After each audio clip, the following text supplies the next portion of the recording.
नमस्कार। आज हम थॉमस बल्कोस्की की जबरदस्त रिसर्च को समझने वाले हैं ताकि ट्रेडिंग की दुनिया में छिपे एक स्टैटिस्टिकल एज यानी एक सांख्यिकी या बढ़त को उजागर कर सकें। अच्छा, ज्यादातर ट्रेडर्स इस तरह के क्लासिक चार्ट पैटर्न को बनते हुए आसानी से पहचान लेते हैं, लेकिन असली सवाल ये नहीं है कि ये पैटर्न कौन सा है। असली सवाल तो ये है कि इसके बाद होने क्या वाला है। देखिए, आमतौर पर यही माना जाता है कि पैटर्न पहचानने में महारत हासिल कर लो, बस काम हो गया। जैसे कि पैटर्न का आकार ढूंढ लिया और खेल खत्म। लेकिन बल्कोस्की का डेटा एक बिल्कुल अलग कहानी दिखाता है। वो कहते हैं कि असली एज, असली फायदा पैटर्न पहचानने में नहीं, बल्कि ये जानने में है कि पैटर्न के कंफर्म होने के बाद स्टैटिस्टिकली क्या होता है। तो चलिए इसी में थोड़ा और गहराई से उतरते हैं। तो सबसे पहले उन बड़े रिवर्सल पैटर्न्स पर नजर डालते हैं जो मार्केट के टॉप पर बनते हैं। ये सब एक ही चीज के बारे में है। जब बड़े प्लेयर्स माल जमा करने के बजाय उसे बांटना यानी बेचना शुरू कर देते हैं। ये सिर्फ एक एम जैसा दिखने वाला आकार नहीं है, बिल्कुल नहीं।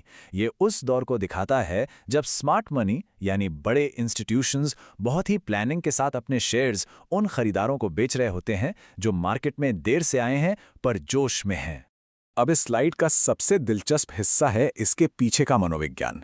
देखिए, जो दूसरी चोटी बनती है उसमें मोमेंटम कम होता है। ये एक साफ इशारा है कि खरीदारों की ताकत अब जवाब दे रही है। वो थक रहे हैं और यहीं पर देर से आने वाले खरीदार फंस जाते हैं। ये शायद सबसे भरोसेमंद पैटर्न्स में से एक माना जाता है। ये दिखाता है कि सेलर्स के पूरी तरह हावी होने से पहले बायर्स ने एक आखिरी थकी हुई कोशिश की है ऊपर जाने की, पर वो कामयाब नहीं हो पाए। और यही बात इसके जोखिम को भी बहुत अच्छे से समझाती है। सोचिए, एक failed head and shoulders pattern जहां कीमत नीचे जाने के बजाय ऊपर की तरफ टूट जाए, वो बहुत विस्फोटक हो सकता है। क्यों? क्योंकि जो सेलर्स फंस गए हैं उन्हें जबरदस्ती वापस खरीदना पड़ता है, जिससे कीमत और तेजी से ऊपर जाती है। चलिए अब मार्केट के दूसरे पहलू को देखते हैं। मार्केट टॉप्स तो धीरे धीरे शांति से बनते हैं, लेकिन बॉटम्स अक्सर बहुत ही नाटकीय ढंग से बनते हैं, जब बेचने वाले पूरी तरह से थककर हार मान लेते हैं। ये जो डब्लू जैसा आकार बनता है ना, ये एक पूरी कहानी सुनाता है। ये बताता है कि कैसे सेलर्स ने कीमत को और नीचे ले जाने की कोशिश की, लेकिन वो नाकाम रहे। और फिर बायर्स का आत्मविश्वास बढ़ा और उन्होंने कंट्रोल अपने हाथ में ले लिया। तो यहाँ पे सबसे अहम बात है वो दूसरा निचला लेवल। वो एक टेस्ट की तरह है जिसमें सेलर्स फेल हो जाते हैं, और यही नाकामी बायर्स को वो भरोसा देती है जिससे वो एक नया ट्रेंड शुरू कर पाते हैं।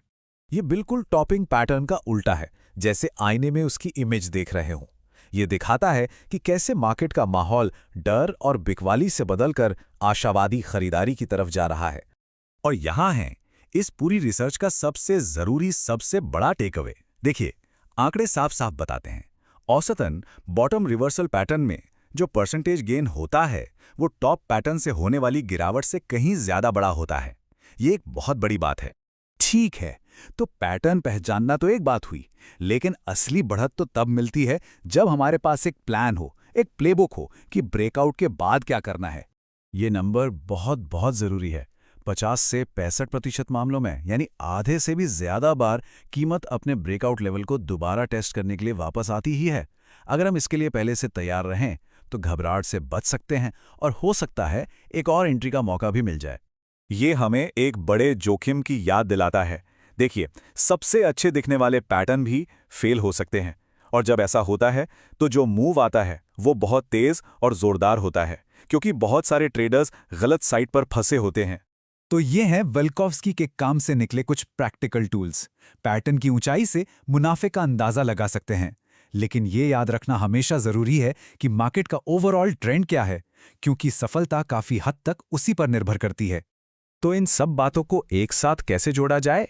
असल में ये भविष्य की भविष्यवाणी करने की कोशिश को छोड़कर संभावनाओं को मैनेज करने के बारे में है। ये है पूरी प्रक्रिया।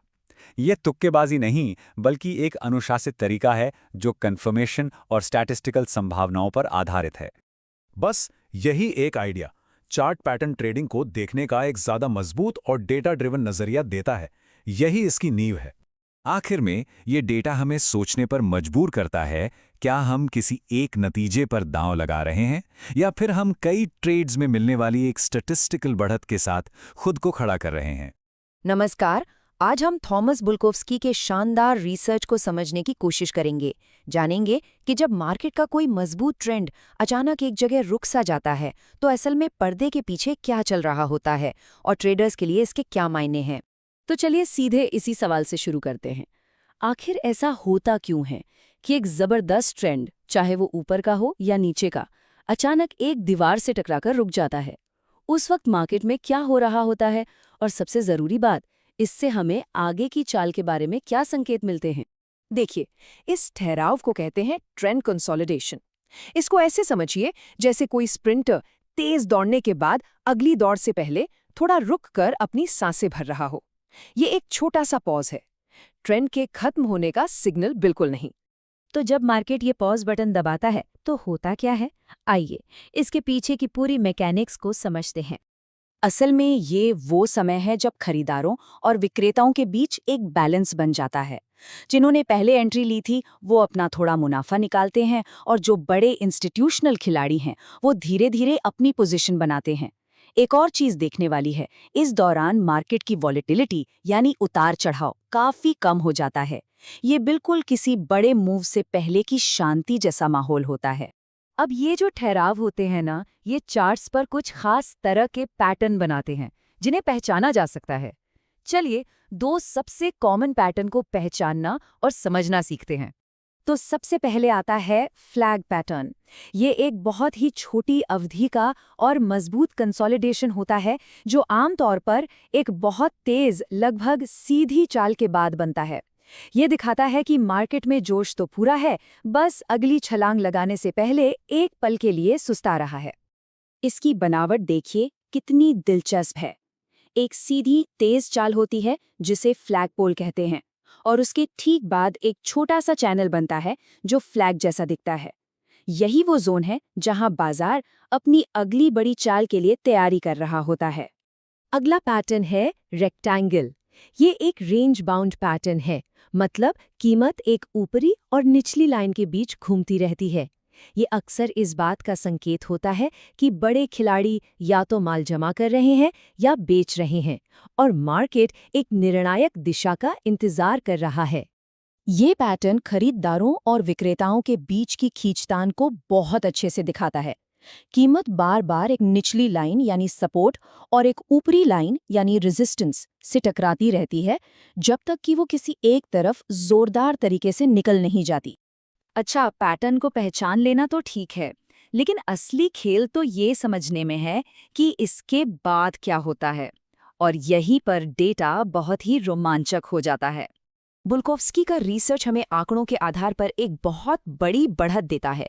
वो ये कि जो ब्रेकआउट पहले से चल रहे ट्रेंड की दिशा में होते हैं वो उन ब्रेकआउट से कहीं ज्यादा भरोसेमंद होते हैं जो ट्रेंड के खिलाफ जाते हैं और अक्सर फेल हो जाते हैं। तो सबसे काम की बात यह है कि इन पैटर्न से हमें कुछ अंदाजा मिलता है कि आगे क्या हो सकता है। जैसे फ्लैग पैटर्न के बाद ट्रेंड के जारी रहने की संभावना बहुत ज्यादा होती है, वहीं रेक्टेंगल पैटर्न में ब्रेकआउट के बाद कीमत अक्सर वापस उस लेवल को रीटेस्ट करने आती है। ब्रेकआउट का मतलब हमेशा ये नहीं होता कि कीमत बस एक दिशा में भागती चली जाएगी। मार्केट अक्सर वापस मुड़कर उस जगह को टेस्ट करता है जहां से ब्रेकआउट हुआ था। चलिए इस पूरे सीक्वेंस को समझते हैं। सबसे पहले होता है ब्रेकआउट। इसके बाद बहुत बार कीमत वापस उसी लेवल पर आती है जिसे रीटेस्ट कहते हैं, और फिर अगर सब सही रहा तो ट्रेंड अपनी असली दिशा में आगे बढ़ना शुरू कर देता है। बुल्कोव्स्की के आंकड़े भी यही बताते हैं कि इन पैटर्न्स में रीटेस्ट होना बहुत ही आम बात है। मतलब ये कोई खतरे का संकेत नहीं है, बल्कि मार्केट का एक सामान्य व्यवहार है। और ये जानकारी रिस्क मैनेजमेंट में बहुत मदद करती है। अगर पता हो कि रीटेस्ट हो सकता है तो स्टॉप लॉस सही जगह पर लगाया जा सकता है और ब्रेकआउट के बाद थोड़ी सी गिरावट देखकर घबराहट में ट्रेड से बाहर निकलने की जरूरत नहीं पड़ती। तो आखिर ये पैटर्न बनते ही क्यों हैं और इस सारे डेटा से सबसे बड़ा सबक क्या मिलता है? इन सब के पीछे की वजह है मार्केट साइकोलॉजी। ये मुनाफा वसूलने वालों और नए खरीदारों के बीच की एक लड़ाई है। इसी लड़ाई की वजह से वो दबाव बनता है जिसके बाद एक बड़ा विस्तार या एक्सपेंशन आता है। ये मार्केट की एक नेचुरल लय है।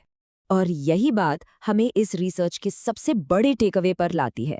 असली कमाल सिर्फ पैटर्न को पहचान लेने में नहीं है, असली बढ़त तो ये समझने में है कि डेटा के हिसाब से ब्रेकआउट के बाद क्या होने की संभावना सबसे ज्यादा है।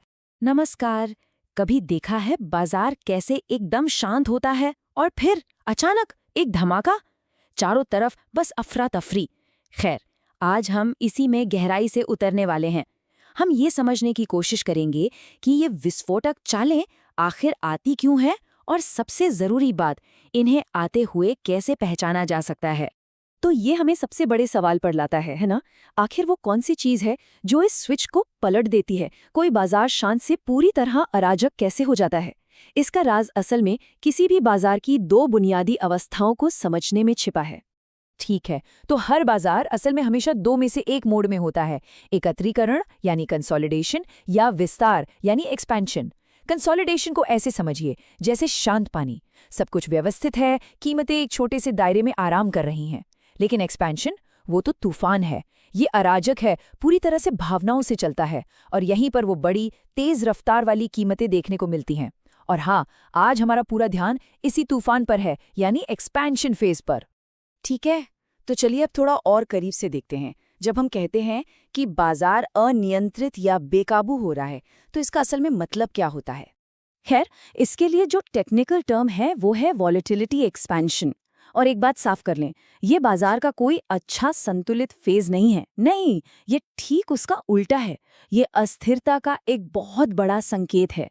देखिए, जब हर उतार चढ़ाव ऊपर और नीचे अपने पिछले वाले से बड़ा होने लगता है, तो इसका मतलब है कि बाजार चिल्ला चिल्ला कर कह रहा है कि उसकी सोच में कुछ बुनियादी बदलाव आ गया है। ये सच कहें तो एक चेतावनी है। ठीक है, तो सवाल ये है कि इस बढ़ती हुई उथल-पुथल को हम चार्ट पर असल में देखते कैसे हैं? खैर, इसके क्लासिक संकेतों में से एक सबसे आम पैटर्न जो मिलता है, उसे कहते हैं मेगाफोन पैटर्न। चलिए इसे तोड़कर समझते हैं कि ये असल में दिखता कैसा है। और इसे ऐसा कहने के पीछे एक वजह है। ये सच में एक मेगाफोन जैसा दिखता है। इसमें दो ट्रेंड लाइन होती हैं जो बाहर की तरफ फैल रही होती हैं, एक दूसरे से दूर जाती हुई। इससे एक ऐसा दायरा बनता है जो बस चौड़ा और चौड़ा होता जाता है। तो इसमें दिखता क्या है? एक के बाद एक ऊंची चोटियां और गहरी खाइयां। हर नया हाई पिछले वाले से ऊंचा होता है और हर नया लो पिछले वाले से भी नीचे। ये मूल रूप से एक ऐसे बाजार की एकदम सटीक तस्वीर है जो कंफ्यूज्ड है, अनिश्चितता और भावनात्मक संघर्ष से भरा हुआ है। अब यह बात और भी दिलचस्प हो जाती है। ये पैटर्न दो तरह का होता है और वे बाजार की बिल्कुल विपरीत भावनाओं को दिखाते हैं। एक तरफ है ब्रॉडनिंग टॉप, ये पूरी तरह से उत्साह और हद से ज्यादा आशावाद के बारे में है, और ये वो जगह है जहां स्मार्ट यानी बड़ा पैसा चुपचाप उत्साहित भीड़ को अपनी होल्डिंग्स बेच रहा होता है। फिर इसका दूसरा रूप है ब्रॉडनिंग बॉटम। ये तब बनता है जब बाजार में चारों तरफ घबराहट होती है, जब हर कोई डर के मारे बेच रहा होता है। और अंदाजा लगाइए क्या होता है? अक्सर यही वो मौका होता है जब वही बड़े इंस्टीट्यूशंस चुपचाप खरीदारी कर रहे होते हैं। लेकिन सुनिए, कभी-कभी बाजार सिर्फ अस्थिर नहीं होता, ये पूरी तरह से ओवरड्राइव में चला जाता है। ये और भी ज्यादा चरम पर पहुंच जाता है और एक ऐसा पैटर्न बनाता है जो मेगाफोन से भी कहीं ज्यादा तेज और तीव्र होता है। इसे वर्टिकल रन के नाम से जाना जाता है। और ये बहुत तेजी से होता है, आमतौर पर 3 छोटे-छोटे स्टेप्स में। सबसे पहले जो मौजूदा ट्रेंड है उसकी रफ्तार बढ़ने लगती है तेजी से। स्टेप 2, वो जो छोटे-मोटे ठहराव होते हैं, हल्की गिरावट या पुल बैक, वो बस गायब हो जाते हैं, खत्म। और आखिर में स्टेप 3, मूव पूरी तरह वर्टिकल हो जाता है, लगभग एक सीधी रेखा में ऊपर या नीचे। ये एक ऐसी बेकाबू ट्रेन की तरह है जिसके ब्रेक पूरी तरह से फेल हो चुके हैं। तो यहाँ सबसे ज़रूरी बात यह है कि इसमें कोई ब्रेक, कोई ठहराव नहीं होता। पुलबैक का ना होना एक बहुत बड़ा चमकता हुआ संकेत है कि तर्क और लॉजिक ने बाजार को छोड़ दिया है। लोग अब तर्क संगत रूप से नहीं सोच रहे हैं, सब कुछ बस भावनाओं पर चल रहा है और वही कीमतें बढ़ा रही हैं। भीड़ का मनोविज्ञान जब अपने चरम पर होता है तो वो कुछ ऐसा ही दिखता है। तो चलिए अब इसकी परतों को हटाते हैं, इन चरम चालों के पीछे के मनोविज्ञान को समझते हैं, क्योंकि ये सिर्फ चार्ट पर बनी लकीरों के बारे में नहीं है ना? ये बड़े पैमाने पर इंसानी भावनाओं के प्रदर्शन की कहानी है। और इस उन्माद का सबसे बड़ा कारण वो है फोमो, यानी फियर ऑफ मिसिंग आउट या चूक जाने का डर। सबने इसे महसूस किया है। कीमतें आसमान छू रही होती हैं और एक घबराहट होने लगती है, ये सोच कि मैं अपनी जिंदगी का सबसे बड़ा मौका गंवा रहा हूं। ये डर इतना ताकतवर होता है कि ये लोगों को बिना सोचे समझे और अक्सर बहुत देर से बाजार में कूदने पर मजबूर कर देता है। यही फोमो फिर बढ़ते बढ़ते एक सट्टा उन्माद का रूप ले लेता है। मीडिया को तो ये बहुत पसंद आता है ना। हर हेडलाइन में रातों रात बने करोड़पतियों की कहानियां होती हैं। हर कोई, पड़ोसी से लेकर टैक्सी ड्राइवर तक, बस इसी बारे में बात कर रहा होता है कि पैसा बनाना कितना आसान है। और ऐसे माहौल में तर्कसंगत सोच, जैसे कि जोखिम का विश्लेषण करना, वो सब तो बस खिड़की से बाहर फेंक दिया जाता है। और आखिरकार ये सब बढ़ते बढ़ते एक अंतिम निर्णायक बिंदु पर पहुंचता है, भावनात्मक समर्पण। ये ग्रैंड फिनाले है। ये वो पल है जब लगभग हर वो इंसान जिसने कभी खरीदना था वो खरीद चुका होता है। अनुशासन एक भूली बिसरी याद बन जाता है और अंत में हमारे पास एक ऐसा बाजार बचता है जो खतरनाक रूप से पूरी तरह से असंतुलित हो चुका है। और खैर, जो चीज़ ऊपर जाती है उसे नीचे तो आना ही पड़ता है ना। ये गुरुत्वाकर्षण का एक बुनियादी नियम है और ये बाजारों पर भी लागू होता है। इन भावनात्मक चोटियों का अंतिम परिणाम हमेशा हमेशा एक ही होता है, एक तेज, क्रूर और दर्दनाक उलटफेर। और हम यहाँ किसी छोटे मोटे सुधार की बात नहीं कर रहे हैं। रिसर्च से पता चलता है कि ऐसे वर्टिकल रन के बाद कीमत का 50% या उससे भी ज़्यादा गिर जाना काफ़ी आम बात है। ज़रा सोचिए इस बारे में, आधी वैल्यू बस यूं ही खत्म। और ये सब एक सरल, अटल नियम की ओर इशारा करता है। ऊपर की चाल जितनी ज्यादा विस्फोटक होगी, नीचे की तरफ सुधार उतना ही ज्यादा हिंसक होगा। इन दोनों के बीच का संबंध सीधा और बहुत मजबूत है। बस इस विजुअलाइजेशन को देखिए, ये सब कुछ कह देता है। चोटी तक की चढ़ाई, उसमें महीनों की मेहनत लग सकती है, लेकिन उस चोटी से गिरावट वो अक्सर कुछ हफ्तों या कभी-कभी तो बस कुछ दिनों में ही हो जाती है। पुरानी कहावत सच है, बाजार सीढ़ियों से ऊपर जाता है और लिफ्ट से नीचे आता है। गिरावट की रफ्तार लगभग हमेशा चढ़ाई की रफ्तार से ज्यादा तेज होती है। तो इस सब से हमें क्या सीखने को मिलता है? खैर, ये बिल्कुल साफ है, जब इस तरह के पैटर्न बनने लगते हैं तो पार्टी में देर से पहुंचना आंकड़ों के हिसाब से एक बहुत ही खराब आइडिया है। जोखिम बस आसमान छू रहा होता है। इस तरह की अस्थिरता की एक गंदी आदत होती है। ये लालच में आकर कीमत का पीछा करने वाले किसी भी इंसान को सजा जरूर देती है। ऐसी स्थितियों में लक्ष्य सिर्फ मुनाफा कमाना नहीं होता, लक्ष्य होता है सर्वाइवल, टिके रहना, ताकि अगले दिन भी ट्रेड किया जा सके। और चलिए इस चर्चा को इसी एक आखिरी विचार के साथ खत्म करते हैं। शायद इन अराजक बाजार चरणों को समझने का असली फायदा उस लहर पर सवार होने की कोशिश करने में नहीं है, बल्कि ये जानने में है कि इसका अंत कैसे होने वाला है। यह उस अपरिहार्य उलटफेर के लिए तैयार रहने के बारे में है।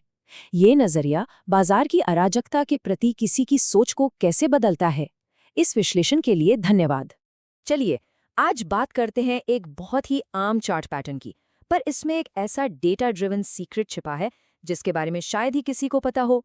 कभी सोचा है कि जब मार्केट एकदम फ्लैट या शांत दिख रहा हो, तो क्या वो असल में एक बड़े धमाके के लिए तैयार हो रहा है? ये जो मार्केट का ठहराव है ना, ये बोरिंग नहीं है। ये एक साइन हो सकता है, एक बहुत पावरफुल साइन कि एनर्जी इकट्ठी हो रही है। तो इस पैटर्न को समझने का सबसे अच्छा तरीका है एक दबी हुई स्प्रिंग की तरह सोचना। बिल्कुल, ये पैटर्न एक ज्योमेट्रिक मैप जैसा है जो हमें साफ साफ दिखाता है कि मार्केट कैसे एक बड़े मूव के लिए, चाहे वो ऊपर हो या नीचे, एनर्जी स्टोर कर रहा है। तो सवाल ये है कि ये दबी हुई स्प्रिंग आखिर है क्या? देखिए, ट्रायंगल पैटर्न तभी बनता है जब बायर्स और सेलर्स के बीच, मतलब खरीदने और बेचने वालों के बीच, एक टेम्पररी बैलेंस आ जाता है। इससे होता क्या है? वॉलेटिलिटी यानी उतार चढ़ाव कम हो जाता है और मार्केट एक तरह से सिकुड़ने लगता है। और इसका एक सीधा सा सिंपल सा नियम है जिसे याद रखना है। ये सिकुड़न या कंप्रेशन जितना टाइट होगा, मतलब ट्रेंड लाइंस एक दूसरे के जितने पास आएंगी, उसके बाद जो एक्सपेंशन होगा, जो मूव आएगा, वो उतना ही एक्सप्लोजिव हो सकता है। ये सब उस जमा हुई एनर्जी का ही कमाल है। लेकिन एक मिनट, हर ट्रायंगल एक जैसी स्टोरी नहीं सुनाता। 3 मेन टाइप्स के ट्रायंगल्स होते हैं और हर एक टाइप बायर्स और सेलर्स की साइकोलॉजी, उनकी सोच के बारे में हमें एक अलग ही कहानी बताता है। तो जैसा इस टेबल में दिख रहा है, हर शेप के पीछे एक कहानी है। असेंडिंग ट्रायंगल में देखें तो बायस ज्यादा एग्रेसिव हैं। वो प्राइस को बार बार एक रेजिस्टेंस लेवल तक धक्का दे रहे हैं। डिसेंडिंग में ठीक उल्टा होता है, सेलर्स हावी हो जाते हैं। और जहां तक सिमेट्रिकल ट्रायंगल की बात है, तो वो एक तरह का सीज फायर है, एक ठहराव, जहां मार्केट डिसाइड कर रहा होता है कि अब आगे करना क्या है। तो ठीक है, एनर्जी स्टोर हो गई, अब आगे क्या? जब ये दबी हुई स्प्रिंग आखिरकार खुलती है, जब ये एनर्जी रिलीज होती है, तो क्या होता है? उसी को हम कहते हैं ब्रेकआउट। चलिए इसकी एनाटॉमी को, इसके मुख्य हिस्सों को समझते हैं। एक असली जेन्युइन ब्रेकआउट के 3 पक्के साइन होते हैं। नंबर 1, वॉल्यूम में एकदम से उछाल। ये इस बात का कंफर्मेशन है कि मूव में सच में दम है। Number 2, measured move. इससे हमें एक रफ आइडिया मिलता है कि प्राइस कहां तक जा सकता है। और नंबर 3, थ्रोबैक या पुलबैक। इसमें प्राइस ब्रेकआउट लेवल को रीटेस्ट करने वापस आता है। घबराने की बात नहीं है, ये बहुत कॉमन है। यहां तक तो सब ठीक था, लेकिन अब हम आ रहे हैं इस पूरे एनालिसिस के सबसे जरूरी हिस्से पर। एक ऐसा डेटा ड्रिवन सीक्रेट जिसे अक्सर लोग इग्नोर कर देते हैं, और यही थॉमस बुल्कोव्स्की की रिसर्च का सबसे बड़ा टेक अवे है। ब्रेकआउट क्या है, ये जान लेना ही काफी नहीं है। असली अहम सवाल तो ये है कि एक ब्रेकआउट के फेल होने के चांसेस सबसे ज्यादा कब होते हैं, और इसका जवाब वो टाइमिंग में छिपा है। इस टाइमलाइन को देखिए, ये एक ट्रायंगल की पूरी लाइफ साइकिल है। बुल्कोव्स्की का डेटा साफ साफ कहता है कि सबसे सक्सेसफुल, सबसे पावरफुल ब्रेकआउट्स तब होते हैं जब प्राइस पैटर्न की 50 से 75% की दूरी तय करने के बाद बाहर निकलता है। ये है ऑप्टिमल जोन, और 75% के बाद का जो एरिया है वो है डेंजर जोन। तो सबसे बड़ी सीख क्या है? सीख ये है कि इंतजार जितना लंबा होगा, ब्रेक उतना ही कमजोर होगा। जैसे जैसे प्राइस उस नोक यानी एपेक्स के पास पहुंचती है, पैटर्न अपनी एनर्जी, अपना मोमेंटम खोने लगता है। वो जो दबी हुई स्प्रिंग थी ना, वो ढीली पड़ जाती है। इस कंपैरिजन को देखिए, एकदम साफ हो जाएगा। जो अर्ली ब्रेकआउट होता है, यानी 50 से 75% के बीच, उसमें हाई मोमेंटम होता है, स्ट्रॉन्ग फॉलो थ्रू मिलता है, और स्टैटिस्टिक्स भी कहते हैं कि वो बेहतर परफॉर्म करते हैं। दूसरी तरफ जो लेट ब्रेकआउट होता है, एपेक्स के पास, उसमें मोमेंटम कम हो चुका होता है, और फेलियर और रिवर्सल का रिस्क बहुत बहुत ज्यादा बढ़ जाता है। तो इतनी सारी थ्योरी के बाद अब आते हैं प्रैक्टिकल बात पर। इस सारे नॉलेज को असल में इस्तेमाल कैसे किया जाए? इन पैटर्न्स को ट्रेड करने का एक क्लियर कट प्लान क्या होना चाहिए? इसके लिए एक 4 स्टेप गाइड है। स्टेप 1, सबसे पहले ट्रायंगल और मार्केट के मेन ट्रेंड को पहचानें। स्टेप 2, जल्दबाजी ना करें, प्राइस के ट्रेंड लाइन के बाहर क्लोज होने का वेट करें। ये कंफर्मेशन जरूरी है। स्टेप 3, इस कंफर्मेशन को वॉल्यूम के उछाल के साथ डबल चेक करें। और सबसे जरूरी स्टेप 4, हमेशा पैटर्न के दूसरी तरफ एक स्टॉप लॉस ऑर्डर लगाकर अपने रिस्क को कंट्रोल में रखें। और इसके साथ रिस्क मैनेजमेंट के ये 3 गोल्डन रूल्स हमेशा ध्यान में रखें। रूल नंबर 1, मेन ट्रेंड का हमेशा सम्मान करें। ट्रेंड की दिशा में ब्रेकआउट बेहतर काम करते हैं। रूल नंबर 2, एपेक्स से बचकर रहें। अगर ब्रेकआउट 75% मार्क के बाद हो रहा है तो अपनी पोजीशन साइज कम कर दें। और रूल नंबर 3, रीटेस्ट के लिए तैयार रहें। एक आम से पुल बैक से डरकर अपनी पोजीशन से बाहर ना निकलें। आखिर में थॉमस बुल्कोव्स्की का ये कोट इस पूरे विश्लेषण का निचोड़ है। वो कहते हैं, ट्रायंगल्स सिर्फ ज्योमेट्रिक शेप्स नहीं हैं, ये एनर्जी रिलीज होने से पहले के कंट्रोल्ड टेंशन को दर्शाते हैं। बस इसी टेंशन और उसके रिलीज होने के टाइमिंग को समझना ही सारा खेल है। तो अगली बार जब कोई चार्ट देखे तो सिर्फ लाइंस और शेप्स मत देखिएगा। ये सवाल खुद से पूछेगा, अब इस पैटर्न को जानने के बाद क्या मार्केट में बन रहे उस टेंशन को, उस दबी हुई स्प्रिंग को देखा जा सकता है? नमस्कार, आज हम ट्रेडिंग की एक बहुत ही आम लेकिन गहरी पहेली को सुलझाने वाले हैं। हम सिर्फ चार्ट पैटर्न से आगे बढ़कर मार्केट को एक बिल्कुल नए नजरिए से समझने की कोशिश करेंगे। तो चलिए उस एक सवाल से शुरू करते हैं जो हर ट्रेडर को कभी ना कभी परेशान जरूर करता है। एक परफेक्ट दिखने वाला पैटर्न आखिर फेल क्यों हो जाता है? इस गुत्थी को सुलझाने के लिए हमारे पास एक रोड मैप है।